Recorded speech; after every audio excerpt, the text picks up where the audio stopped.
Qu'est-ce que c'est que cet objet? Un légume, un caillou? Des cacahuètes. C'est quoi des cacahuètes? Ça se mange. Parce que nous, on vient d'une planète où il n'y a plus rien. On a eu un grand... Grosse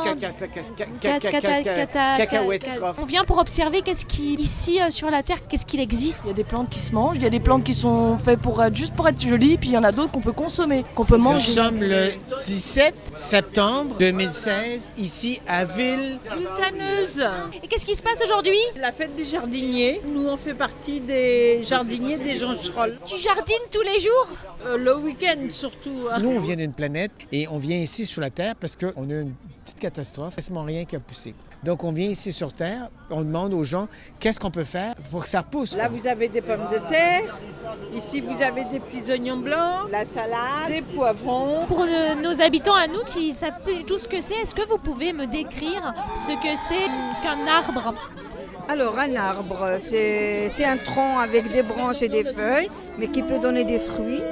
Il suffit d'avoir une racine qu'on plante, qu'on entretient, et ça grandit avec le temps. Un tronc, qu'est-ce que c'est un tronc? Alors un tronc, c'est le corps de l'arbre.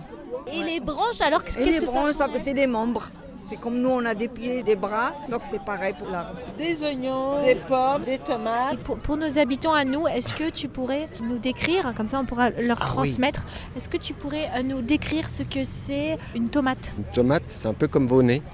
C'est tout rouge et rond. Des betteraves, du persil, de la coriandre et du laurier. Est-ce que c'est un fruit ou un légume? La tomate? Ah bah la tomate c'est les deux. La tomate cerise c'est un fruit mais la tomate non. Vous m'avez dit que c'est facile de C'est jardiner. très alors. facile, il suffit de tourner un petit peu la terre, de la mouiller, de mettre des graines, d'arroser de temps en temps, et la magie s'opère. Ah comme moi ça. je sais. Ah, vas-y, dis. Un légume c'est naturel et un fruit c'est sucré. Donc tu es jardinier, comment tu fais pour donner vie justement aux plantes? Ce qu'on essaye de faire, nous, c'est de faire...